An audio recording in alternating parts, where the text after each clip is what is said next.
کیا ہے. حالانکہ یہ تو ویسے بھی حلال تھی, لیکن اللہ کو پتا تھا کہ ایک زمانہ ایسا آئے گا کہ کزن کو سچی مچی کی بہن قرار دے کر اس سے نکاح پر کیا لگائیں گے, پابندیاں. اور کچھ میڈیکل رپورٹیں بھی پیش کی جائیں گی, یوں ہو جاتا ہے بچہ بغیر ٹانگ کے پیدا ہوتا ہے تو اندھا کاڑا پیدا ہوتا ہے. کیسی ہوں؟ ٹھیک ہو سرمد بھائی؟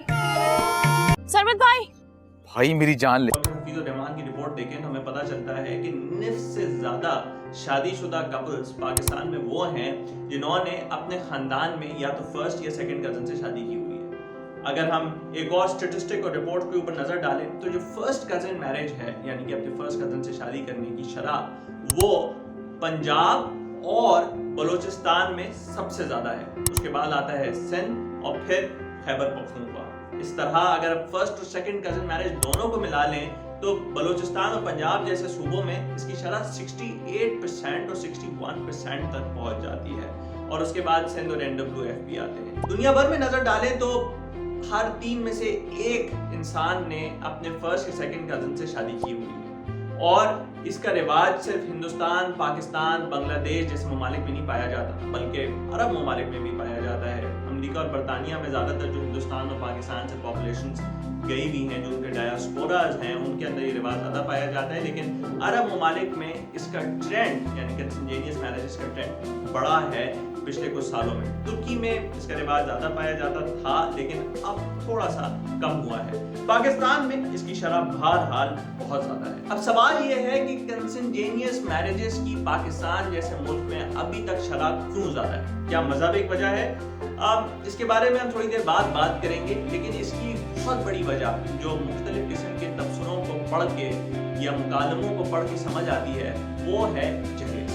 جہیز ایک بہت بڑی قیمت ہے جو لڑکی والوں کو ادا کرنی پڑتی ہے جب وہ اپنی بیٹی کی شادی کر رہے ہوتے ہیں. اور پاکستان جیسے ممالک میں ابھی تک جہیز کی لعنت بہت عام ہے ہمارے معاشرے میں, اور بالخصوص ان لوگوں میں جو کم متوسط طبقے سے تعلق رکھتے ہیں. اس کی ایک مثال لیتے ہیں اسٹیٹسٹکس سے اور اپنے آرگومنٹ کو بیک کرتے ہیں. بنگلہ دیش ایک ایسا ملک ہے جدھر اگین کنسنجینیس میرج کی شرح کافی زیادہ ہے. اب بنگلہ دیش کے اندر ایک سٹڈی کی گئی 160 لوگوں کے اوپر ایک گاؤں میں, جس میں سٹڈی کا رزلٹ یہ آیا کہ جو خواتین کنسنجینیس میرج کرتی ہیں, یعنی اپنے خاندان میں شادی کرتی ہیں, ان کا جہیز دینے کی ممکنات یا اس کی جو شرح ہے وہ 6 سے 7% کم ہے ان خواتین کے مقابلے میں جو اپنے خاندان سے باہر شادی کرتی ہیں. اس کے بعد جو خواتین اپنے خاندان میں شادی کرتی ہیں ان کو وراثت میں حق ملنے کا امکان 4% زیادہ ہے. یہ ایک بہت اہم ایشو ہے اور پوائنٹ ہے جس کو ہمیں انڈرسٹینڈ کرنا پڑے گا اگر ہمیں پورے کنسنجینیس میرج کے نیٹ ورک کو ایک تنقیدی جائزے کے طور پہ سمجھنا ہے. اب ہمیں پتہ یہ چلتا ہے کہ جو شادی کرنے کی کاسٹ ہے, اس کاسٹ کو کم کرنے کے لیے لوگ ہمارے جیسے معاشروں میں پریفر کرتے ہیں کہ وہ خاندان کے اندر ہی شادی کریں. دوسری وجہ ہے مذہب. جب ہم نے اس کے اوپر اسٹڈی کی تو پتہ یہ چلا کہ مذہب ایک ایشو ضرور ہے, لیکن ہم نے دیکھا ہوگا حال ہی میں کچھ مولانا جو ہیں وہ سائنٹیفک بنیاد کے اوپر کنسنجینیس میرج کی مخالفت ہونے کی وجہ سے سامنے آئے اور انہوں نے کہا کہ اللہ سبحانہ و تعالیٰ جو ہے وہ بہت زیادہ پسند کرتا ہے ان شادیوں کو جو اپنے ہی خاندان میں ہو. ایسی بات ہے نہیں, کہیں بھی قرآن کے اندر, حدیث کے اندر اس بات کے اوپر زور نہیں دیا گیا کہ جی آپ اپنے خاندان میں شادی کریں یا اس کو پریفرنس دیں. لہٰذا اگر ہم اس کا ایک ایویلویشن کریں تو مذہب کا اتنا اثر و رسوخ نہیں ہے ان فیصلوں میں جتنا کہ کاسٹ آف میرج کا ہے, دولت کا ہے, وراثت کا ہے, جہیز کا ہے. لیکن کچھ ایسے طبقے ہیں ہمارے معاشرے کے اندر جو مذہبی بنیاد کو سامنے رکھ کے اپنے خاندان میں یا اپنے قریبی خاندان کے اندر شادی کرنا پسند کرتے ہیں, جیسے کہ سید. اب جو سید لوگ ہیں وہ اپنے نسل کو آگے بڑھانے کے لیے اور یہ انشور کرنے کے لیے جی اس کے اندر سید ہی ہوں آگے اور سید کی نسل آگے چلے سیدوں سے ہی, لہٰذا وہ سیدوں میں ہی شادی کرتے ہیں, اور اگر ان کو اپنے خاندان میں کوئی مل جاتا ہے تو وہ اس کو زیادہ پریفرنس دیتے ہیں. اب یہ ایک مذہبی اسٹینڈ پوائنٹ ہے, جن لوگوں کو علم نہیں ہے ان کے علم کے لیے میں عرض کرتا چلوں کہ سید وہ لوگ ہوتے ہیں جو ڈائریکٹ اپنی جو نسل ہے اس کو ٹریس کرتے ہیں رسول اللہ صلی اللہ علیہ وآلہ وسلم سے. لہٰذا یہ ایک ایسا طبقہ ہے جو مذہب کی وجہ سے کنسنجینیس میرج کرتا ہے یا اس کے اندر زیادہ انڈلج کرتا ہے. رپورٹ کے مطابق تعلیم بھی بہت اہم کردار ادا کرتی ہے خاندان میں شادی کی شرح کے اوپر. جو لوگ ایک چھوٹی سی اسٹڈی کی گئی تو جو بھی جن لوگوں نے کنسنجینیس میرجز کی بھی تھی اس میں پتہ یہ چلا کہ 53% آبادی وہ تھی جو بالکل تعلیم یافتہ نہیں تھی اور 49% وہ تھی جس نے صرف پرائمری ایجوکیشن حاصل کی ہوئی تھی اور صرف 33% وہ لوگ تھے جنہوں نے سیکنڈری ایجوکیشن حاصل کی ہوئی تھی. اور خواتین کی تعلیم خاص طور پہ ایک بہت اہم کردار ادا کرتی ہے. 2017 میں ایک رپورٹ پبلش ہوئی جس کے مطابق پاکستان میں جینیٹک بیماریوں کی تعداد 14 سے 16 ملین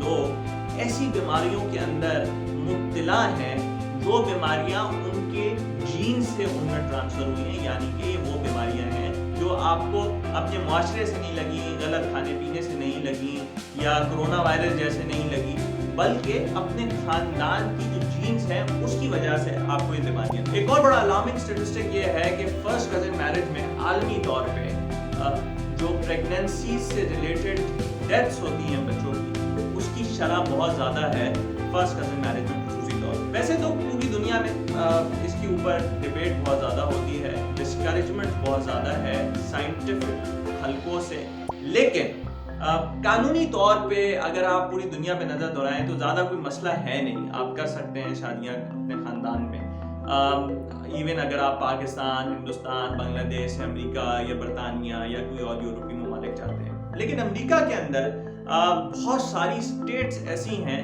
جدھر اب اللیگل ہو گیا ہے اپنے خاندان میں شادی کرنا, اور نہ صرف اللیگل ہو گیا ہے بلکہ کچھ اسٹیٹس ایسی ہیں جدھر اب یہ جو امکان ہے اپنے خاندان میں شادی کرنے کا یہ کرمنلائز ہو گیا, یعنی کرمنل آفینس بن گیا ہے. تو ناظرین کیا اخذ کر سکتے ہیں ہم اس پوری سٹوری سے؟ اب ہم نے دیکھا یہ کہ کنسنجینیس میرجز کو کچھ یونائٹڈ اسٹیٹس کی اسٹیٹس کے اندر کرمنلائز کر دیا گیا ہے.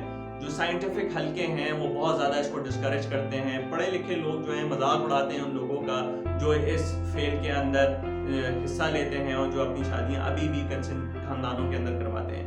لیکن ہم جو چیز بھول جاتے ہیں وہ یہ ہے کہ کوئی بھی سوشل پرابلم ہو, چاہے وہ کنسنجینیس میرجز ہو یا کوئی اور سوشل پرابلم ہو, اس کو بہتر طریقے سے سمجھنے کے لیے ضرورت اس بات کی ہوتی ہے کہ آپ اس معاشرے کے اندر جا کے دیکھیں کہ اس معاشرے کی کیا ایسی خاص چیزیں ہیں جس کی وجہ سے وہ پرٹیکولر پرابلم ارائز ہو رہی ہے یا وہ پرٹیکولر کلچر جو ہے وہ پروان چڑھ رہا ہے. لوگ بیوقوف نہیں ہوتے. ہر جو عام بندہ ہوتا ہے چاہے وہ زیادہ پڑھا لکھا نہ بھی ہو وہ پاگل نہیں ہوتا.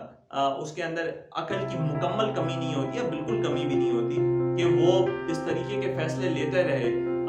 اس کی کوئی نہ کوئی وجہ ضرور ہوتی ہے. اور کنسنجینیس میرج کے معاملے کے اندر ہمیں پتہ چلا کہ ہندوستان اور پاکستان میں ایک بہت بڑی وجہ, ایک بہت بڑا سوشل ایشو ہے جس کی وجہ سے لوگ خاندانوں میں شادیاں کرتے ہیں, اور وہ جہیز ہے, وہ معاشی معاملات ہیں جس کو حل کیے بغیر آپ جتنی بھی قانون سازی کر لیں, جتنی بھی پالیسیز بنا لیں, فیملی پلاننگ کی کیمپینز چلا لیں, چاہے وہ یونائٹڈ نیشن چلائے, ٹیفڈ چلائے, یونیسکو چلائے, آپ اس کو حل نہیں کر سکتے جب تک آپ بنیادی مسئلہ حل نہیں کریں گے. بنیادی مسئلہ حل کرنے کی ضرورت ہے, بہتر طریقے سے تنقیدی جائزہ کرنے کی ضرورت ہے. آپ کو ویڈیو پسند آئی ہوگی. اگر آپ کو اس طریقے کی اور ویڈیو دیکھنی ہے تو چینل کو سبسکرائب, ویڈیو کو لائک اور شیئر کرنا نہ بھولیے.